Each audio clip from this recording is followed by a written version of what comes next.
Hello and welcome to This Day in Esoteric Political History from Radiotopia. My name is Jody Avergan. This day, well, let's call this an extended July 4th holiday week episode. We just came off celebrating Independence Day and we were thinking about some episodes to do around this time, and we figured we'd go to our nation's capital and follow up a little bit on an episode we did recently about how Washington, D.C. became Washington, D.C., how the site got selected, the challenges about putting D.C. where it was, how it's not actually built on a swamp, even though everyone likes to say it was built on a swamp. And in that episode, if you listened, you will remember that we kind of brushed up a few times on the way that the D.C. streets are laid out. The grid system with lettered streets running one way and numbered streets running the other, and then a bunch of avenues named after states running at diagonals. And that was largely the work of Pierre L'Enfant, an American-French engineer who designed the basic layout for Washington, D.C. in the 1790s. So let's revisit the L'Enfant plan, and what better guest to have on this episode than Scott W. Berg, professor at George Mason University, the author of many books, including one called Grand Avenues, which is all about Pierre Charles L'Enfant and the plan for D.C. So, Professor Berg, Scott, welcome to the show. Thanks for doing this. Thanks for having me. Yeah. And here, as always, are Nicole Hammer of Vanderbilt and Kellie Carter-Jackson of Wellesley. Hello there. Hello, Jody. Hey there. So, Scott, I was wondering, we want to get a sense of L'Enfant, who he was, his master plan, et cetera, but I was wondering if we could circle back to a few of the kind of myths or things we were a little confused about in that previous episode and get a quick fact check off the bat from you. So in that episode, I know the DC area very well. I went to high school there. I sort of call it home. But, in that episode, I sort of referred to the DC system as a very logical grid with numbered streets running one direction, lettered streets running another, and then effectively like someone dropped a bunch of pickup sticks of avenues all over the grid and kind of made it super confusing at all these random angles. But tell me if my notion of all those avenues just kind of are there to confuse things is correct, or is there actually some logic to it? Well, it depends on where you're looking at it from, especially from a car.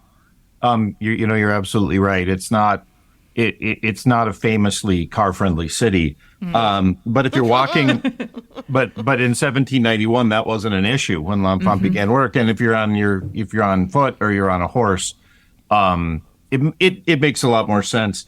The plan of Washington D.C. is what's called a Baroque plan, and L'Enfant, who was raised and trained as an artist and architect and other things in Paris, was very familiar with a lot of sort of city planning examples from European history, number one among them Rome.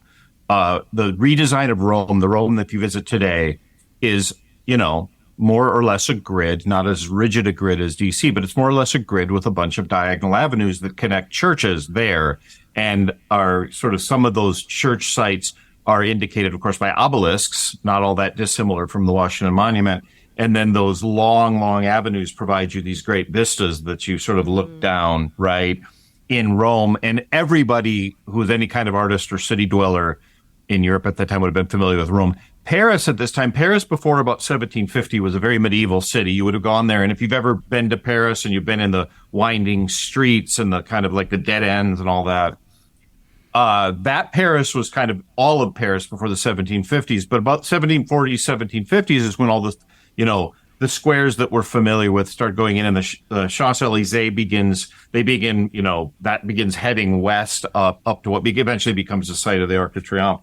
And that was another example of a very sort of densely packed city plan with large avenues and big public spaces cut into it. It's called Baroque city planning. It was very much the rage in the 1700s. And so those avenues cutting up a plan, at least in a European way, were designed, number one, for drama. They were designed to create a city that was dramatic. And there's two elements to it. One is taking a densely packed sort of, I guess, medieval plan, although, we don't call a grid exactly medieval, but it's tightly packed. And then these avenues provide you a way to sort of, out of this densely packed plan, trying to pack in a little piece, so suddenly have these wonderful vistas. So you need these long, wide avenues. And then the second thing you need is some kind of elevation change. You need some kind of what they call topographic drama. You can't have this can't be like a city in Iowa, where part of my family's from, where the ground is just absolutely flat. And that's why Capitol Hill, what L'Enfant thought of as Jenkins Hill, becomes so important. It becomes very important to have these sort of stages, raised and stages on which to put important buildings, so that drama is not only being able to see a long way, but the up and down and the sort of the tightly packed versus the wide open. So that was very much of, the dominant mode of sort of popular city planning in Europe in '70s. And L'Enfant, yes, brought that with him to America. I love that.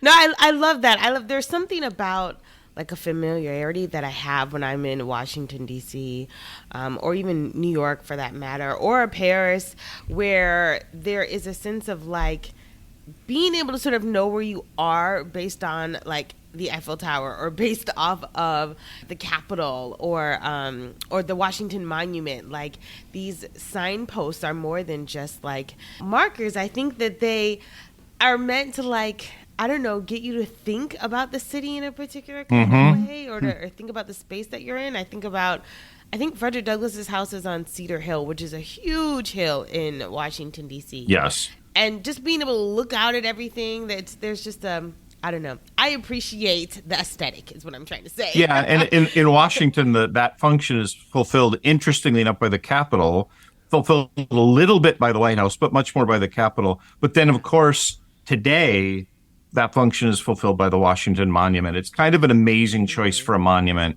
It's not a picture of Washington on a horse. It's not a picture of George Washington sitting in a chair. It's very Roman, frankly. It's an obelisk, right? Basically, anywhere in Washington, D.C., you can see the Washington Monument from it. So it makes you think, if you're like at the Lincoln Memorial and you see the Washington Monument, it also puts you in touch with everybody else who can see the Washington Monument from everywhere else in the city. And immediately you have something in common with that person 3 miles away, right? On the other side of the city. And it's sort of an element that brings everybody together. It's that common thing which everyone can see. Jody talked about this very regularized and orderly city that has these avenues dropped on top of it. But these very orderly numbered and lettered rows are actually missing some letters. Like, there's no J Street. I don't think there's an X, Y, or Z Street. What happened to... I don't know. Yeah, I don't know. Why are these letters missing? I don't know about X, Y, and Z. Is there an X, Y, and Z Street anywhere? I'd have to think about that. But no, J is very easy. And another one of those myths, there's a pile of myths about Washington, D.C., just like there's a pile of myths about just about any major world city. But one of the myths is that J Street doesn't exist because L'Enfant or somebody else had a feud with John Jay. I like that one. The Stop talking. I like it. Let's go with it. Yeah, but nice and petty.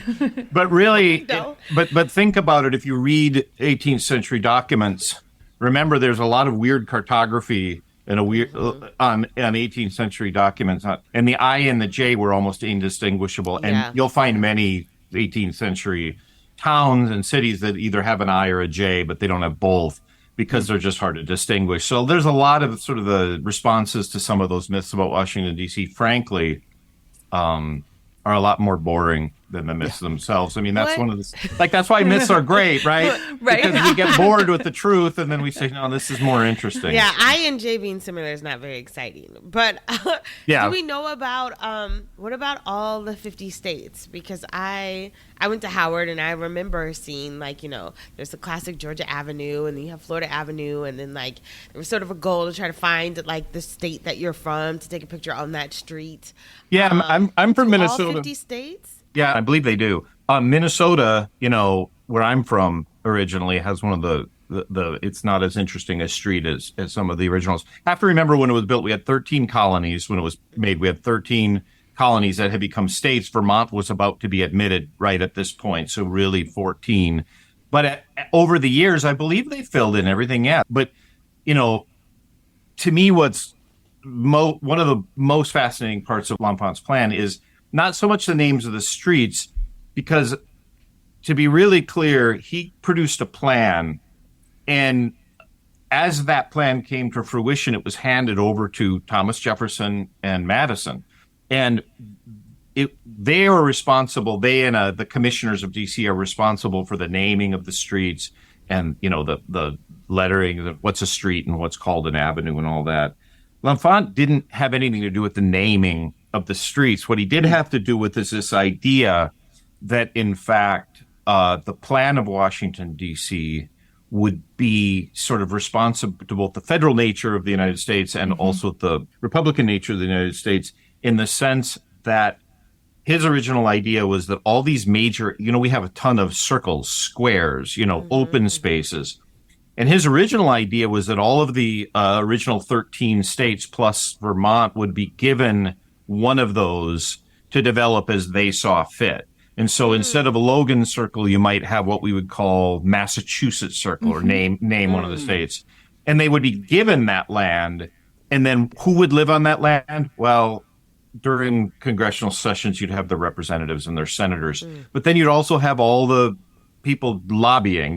Lobbying was a thing back then. But you'd also have all the distinguished visitors from that state. And then what would happen, the idea would be, is that obviously your senators and your representatives would take the prime lots right on the square. But then, of course, there would be all this support staff and infrastructure that would take on those gridded streets around it. And so imagine if you're staring at a map of Washington, D.C., and you're seeing all the squares all over and the circles all over. Imagine if each one had belonged to a state.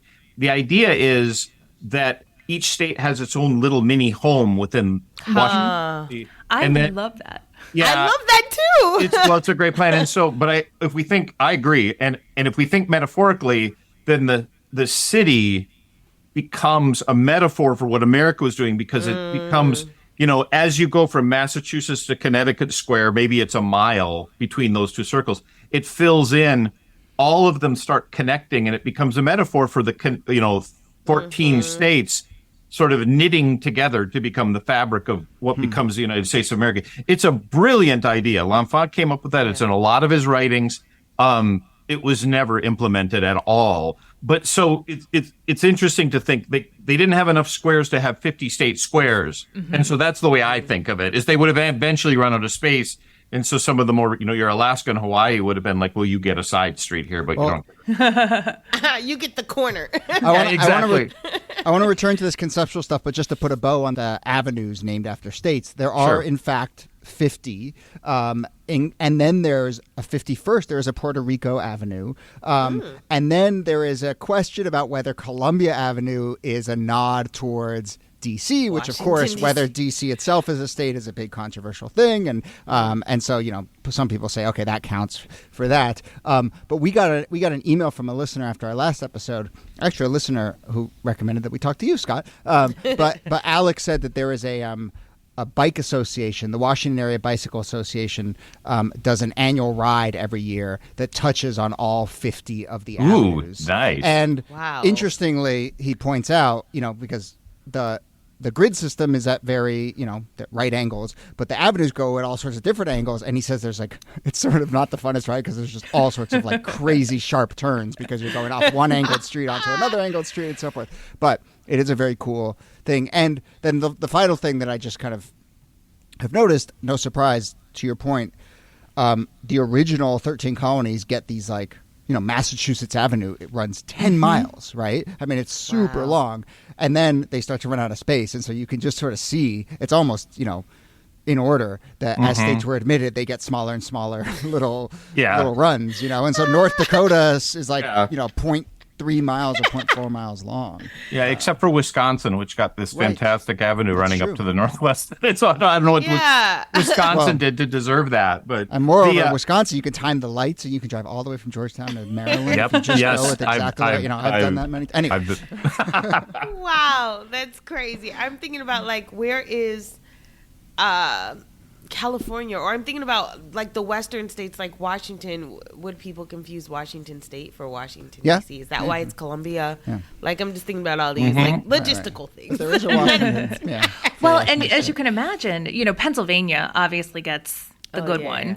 And there was actually a historical battle over Georgia, because Georgia got one of the early ones as one of the original 13 colonies and one of the original 13 states. But the senator from Georgia didn't like the street that it had been assigned and successfully lobbies to get it changed. So now Potomac Avenue is what was used to be Georgia Avenue, and Georgia got its own nice shiny street. Indiana, my home state, got a very, very tiny. I think it's the shortest. I think it's only a third of a mile. I think we need better senators. Get it taken care of. Well, I mean, to that point, the entire location of Washington, D.C., as you may have sort of covered in the previous sort of podcast devoted to the subject, is, of course, a result of a lot of northern versus southern compromise. And so I wouldn't be surprised if the whole sort of tussle over Georgia Avenue was not sort of a leftover, sort of a result of that. Yeah, I mean, Pennsylvania, of course, connects, of course, the White House and the Capitol. And there's not a lot of evidence for why every street is where it is. I mean, I'm sure if somebody performed a study of that, you could dig a lot of it up, but you'd have to be a very good detective.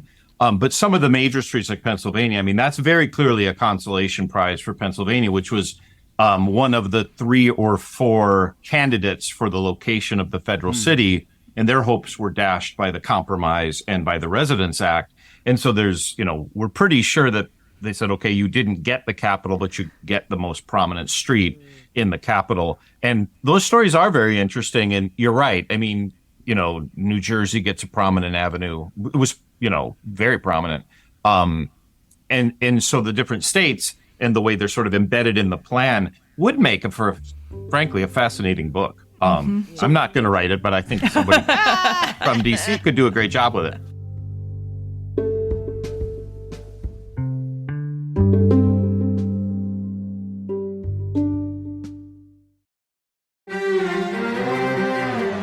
You're used to hearing my voice on the world, bringing you interviews from around the globe. And you hear me reporting environment and climate news. I'm Carolyn Beeler. And I'm Marco Werman. We're now with you hosting the world together.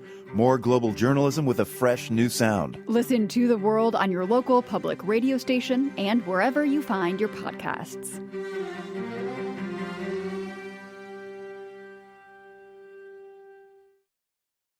So let me ask you this. I mean, you've painted a picture of, in the 1790s, a moment of sort of political compromise, as we just described, right? So there's politics. And then there's sort of high-mindedness about what a city should be and the sort of artistic nature of it and what it does to the human soul or whatever.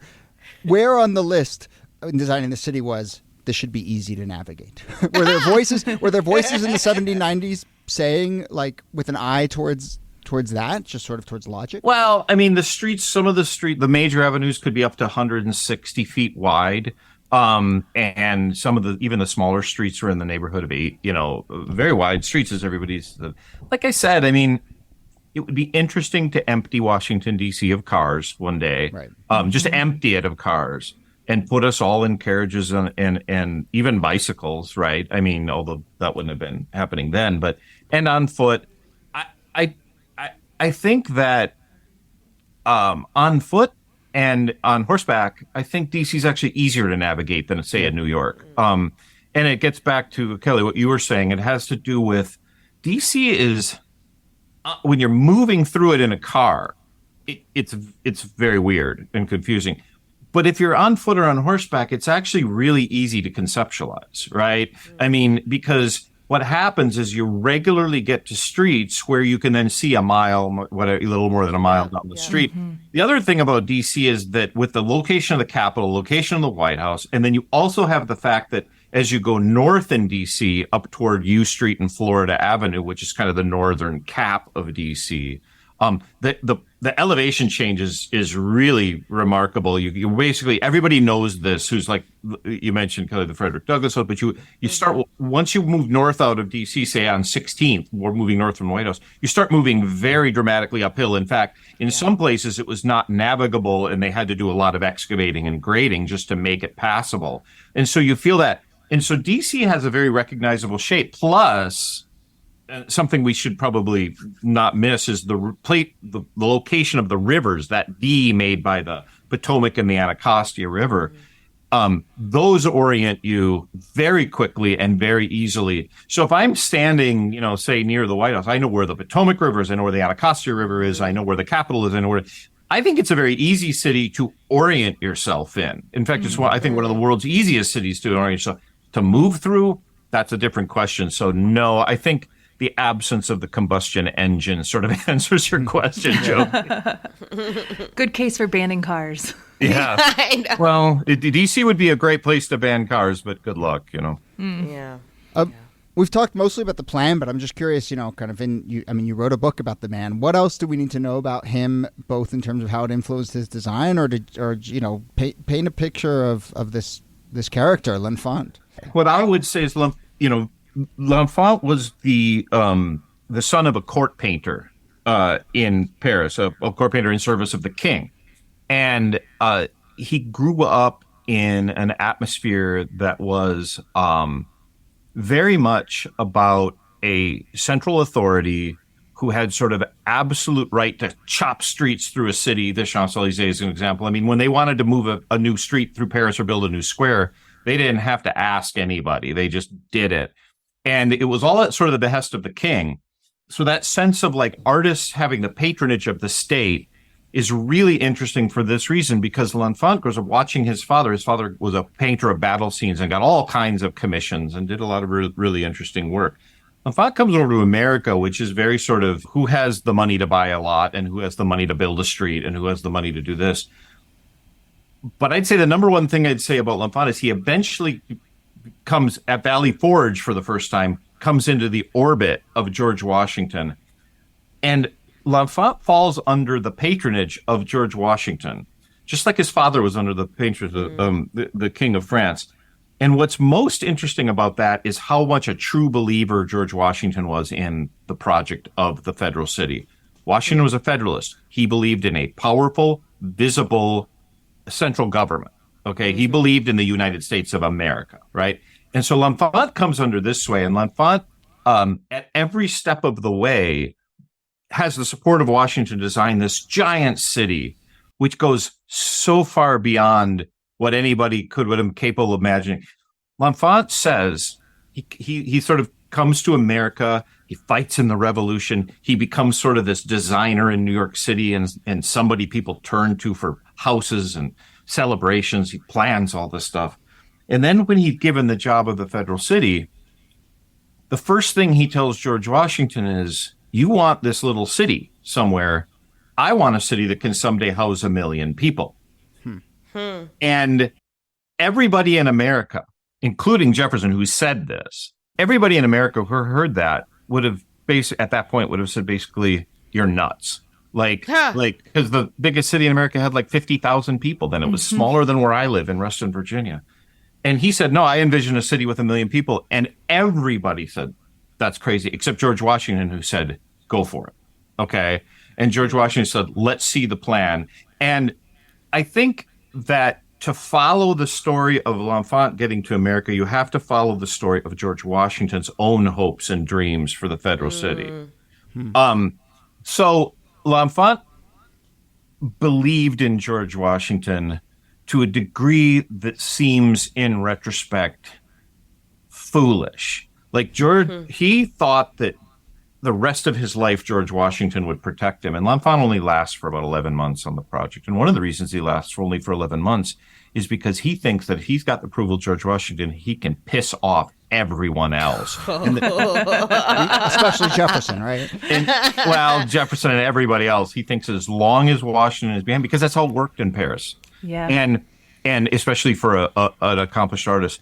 And eventually Washington says, look, I love what you're doing, Peter. They called him Peter. I love what you're doing, Peter. Peter, that's so American too. Right, except I actually called him Major L'Enfant because he was a major in the army and they all were, most of them were veterans. But he eventually gets to the point where Washington says, look, I love what you're doing, but you can't get along with anybody. And so we're going to have to take your plan and we're going to have to give it to somebody else. And that's kind of the heartbreak of L'Enfant's life, is that he believed he would be sort of under Washington's protection, and then the rug is pulled out of him, out from under him. The rest of his life, L'Enfant doesn't blame Washington. He blames everybody else around Washington, right? So L'Enfant, in a nutshell, because, the book tells the story of his life, but L'Enfant, in a nutshell, was idealistic, arrogant, and this may remind you of other artists say more recently, idealistic and arrogant. But the thing about him that doesn't seem very 21st century, who's also massively naive, right? Mm-hmm. when things went wrong for him, he was utterly surprised by it at every turn. One of the things that I love about that story is that L'Enfant had designed this city that was supposed to be a celebration of democracy, that put the capital as sort of the center of everything, where the people's representatives would be. And yet he didn't understand how to be a political creature in democracy. Oh, he believed in ideal democracy, but he did not. Yeah, that's very well said, because he didn't he didn't understand like bare knuckle democracy at all. And that's a great way to describe what America is. It's democracy, but it's absolutely bare knuckle democracy. Yeah. But I think what's most interesting is he really worked on this project for 6 months as a designer. And I think it's kind of mind blowing that well over 200 years later, like you instantly recognize the plan when you're in the city. And the fact that like 200 and, almost 250 years later, you're looking at something that came out of the mind of one individual and it's still recognizable. I mean, I do think if you were able to sort of extract, L'Enfant's consciousness from his resting place and bring it back and drop him into the sea, I think he would be enormously gratified that you can recognize his work. And I mean, for any artist, I think that's, how many writers, think about this, people writing in the late 18th century, how many writers are still read? How many of the work is instantly recognizable? I mean, that puts him to me in a category that's very, very different than just, quote, a city planner, right? We're still talking about him right now, right? Yeah. And think about, it puts him in categories of people like a Dickens or somebody. Somebody is really a world-known, world-renowned artist. And so I think it's kind of a miracle that DC is as recognizable as it is today. When you think about, it could have been not recognizable at all. Yeah. All right. Well, I think we should leave it there. But obviously, there's a lot more in your book, which is called Grand Avenues. But Scott Berg, I know you have lots of other projects going on. You've written a bunch of other books. So anything else you want to shout out for folks that either you've worked on? Yeah, I mean, I've been spending quite a bit of time on my next, my third project. My second book is called 38 Nooses. It's about the hanging of 38 Dakota Indians in Minnesota in 1862, the day after Christmas, and the story that surrounds that, the tragic and dramatic story that surrounds it. My third project is September 26th of this year, publishes from Pantheon. It's in hardcover and Kindle and audiobook. It's called The Burning of the World, the Great Chicago Fire and the War for a City's Soul. And it's essentially about the aftermath of the Great Chicago Fire. Sort of grew out of my fascination and interest in the aftermath of Hurricane Katrina. And when I went back into the 18th century or 19th century, I realized that there's many more similarities than differences, even though the two events couldn't have been more different in many ways. And it's a story of what I would call the politics of disaster. The way that people use disaster as opportunity to advance not just political agendas, but social agendas and architectural agendas, and you name it. I'm getting that book. When did that book come out? September 26th. I would love to come back and talk about it. Having been raised in Chicago. I mean, the one little spoiler, Kate Leary and her cow didn't do it. But I know. So I am sure you know that. Shocking reveal. Yeah. Well, let's definitely find a one of your favorite stories or two from there and have you back on the show to talk about it this fall. Yeah, I appreciate it. But anyway, Scott W. Berg, thank you so much. Of George Mason, thank you so much for doing this, especially during the summer. I know you academics should have your time off, but I appreciate you coming on to do this. Yeah, greatly appreciated, and thank you all for your time and your questions and for all your interesting insights. Nicole Hemmer, thanks to you. Thank you, Jody. And Kellie Carter-Jackson, thanks to you. My pleasure.